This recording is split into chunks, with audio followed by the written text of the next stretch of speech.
Rokushan, merged with the ship in both body and mind.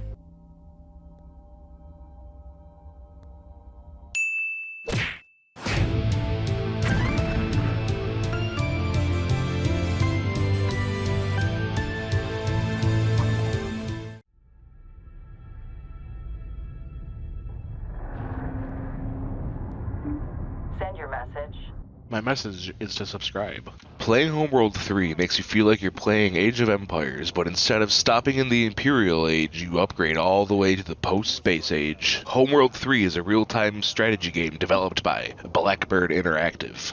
The game takes place sometime after Homeworld 2, where the people of the planet Hygara have entered a golden age after defeating the Vaegir and discovering a vast network of hyperspace gates that were created by an ancient alien race, which allowed for the transport of goods and people much more quickly throughout the galaxy. However, that was short-lived, as what is only identified as the Anomaly began to emerge from deep space and started disrupting the Gateway network, so they sent some lady named Karen to go see what it was, but she disappeared, likely thwarted by the manager of the Anomaly. Then, 20 years later, they send Karen's mentee, Imogen Sajet, to go see what the anomaly is. So they plug you into the spaceship, merging your consciousness with it, and you go off to see the wonderful anomaly of Oz. Almost immediately after launch, though, your commanders let you know that an unknown threat is weaponizing hyperspace in the anomaly. What that could possibly mean, I have no idea whatsoever. But now, you got a task and some bad guys to fight, so quit looking at me and get your ass in gear. Right after you finish the video and subscribe. The story is definitely a big part of this game. There's lots of cutscenes with loads of dialogue that go on for like 5 minutes at times if you actually let them play. And there's in-game storytelling with people popping up talking to you and telling you about what's going on and why you're doing what you're doing. You can only play Homeworld with a keyboard, which makes sense because there's way too many functions to use on a controller. Homeworld is only available on PC with no plans to release on console, and here's the menu settings.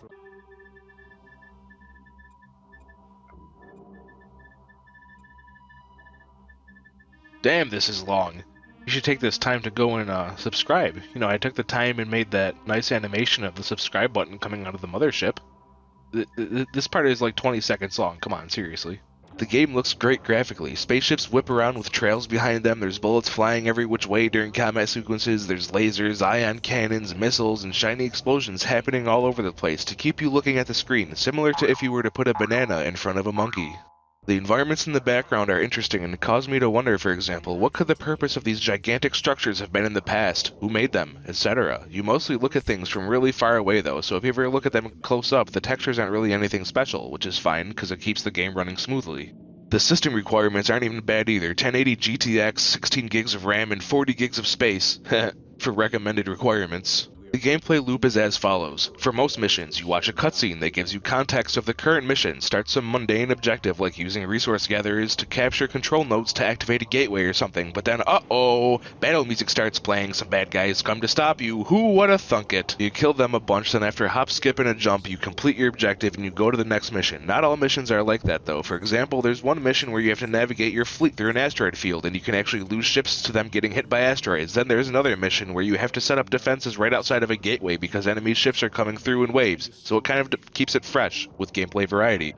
I played on medium and the game is somewhat challenging. This is the closest I ever came to losing my mothership, which I'm assuming means death, but you're constantly managing your fleet, making more ships, using active abilities for your ships, having multiple fights going on, and having your ships focus fire the biggest threats in the correct order across multiple fights and responding to combat flare-ups throughout the area. You have resource harvesters that need to go to nodes scattered throughout the play area to harvest resources, and they might get attacked, so you may want to keep a small contingent of military ships guarding them. There's a lot to do.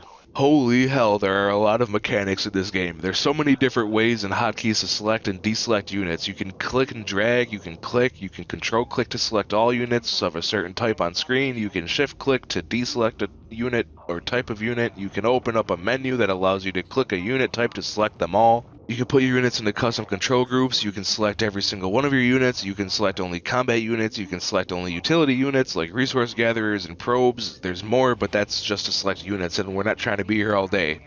Some units have active abilities that you have to press to use. You can put your units in different formations to counter certain other kinds of ships. You can set their stances like a WoW pet, neutral, passive, and aggressive. You can use the precise movement and open space tool to do exactly that. Choose how far away you want to move and how much you want to ascend or descend. Upgrade your units in the mothership to unlock their active abilities, set your resource harvesters to auto-gather, you can set rally points for your units of production, slow down, speed up, and basically pause the game to command your units better during campaign mode. I heard you like ships, so we put some ships in your game about ships. So I will now show you some of the ships you can use in your game about ships, shiphead. Ships are broken down by class, and each ship is either better or worse at killing other kinds of ships. First and foremost, you have the mothership, where you're able to queue, spawn, and upgrade your ships. She's big, flat, slower than hell, and shoots at enemy ships that get too close. You can also change its orientation, which is cool, I guess. You have the fleet bomber, which is strong against big, slow armored ships. It can cloak and be a sneaky boy to flank behind enemy lines and blow up their backline.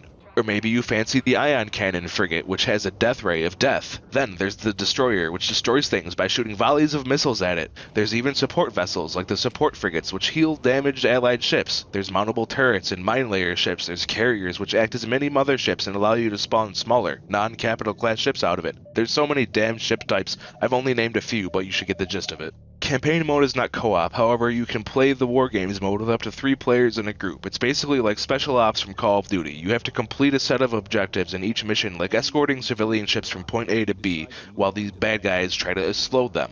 And every time you progress it gets harder. Then there's skirmishes, where up to 6 players can compete against each other, or bots, where the goal is to kill the other team's mothership. I lost the first skirmish I played against a hard AI after 6 hours in the campaign. You can play with other players through Quick Play, which attempts to find a match for you, the server browser, or by creating a lobby and waiting for people to join you. And if you want to play with randoms, better find a Discord, because there's no voice chat in this game between randoms, just text. Here's all the cosmetics. You can change your badge and customize your ship colors. Right now, if you bought the Fleet Command Edition, you get a purple engine trail. I'm sure eventually, if this game does well, they'll add more cosmetics and microtransactions. I didn't run into any glitches, really. The game ran fine, and I only dropped frames when I had 130 ships on my screen flying around and fighting. The only annoying thing is how slow your ships move sometimes. In multiplayer, it's fine, whatever. Can't be changing the game speed against other players, but in the campaign at least, I feel like they could have given me a 2 or 3 times speed option, considering they let you slow down time. In the time it takes for my mothership to go from point A to point B, I could have learned how to code and implement a speed up time feature myself.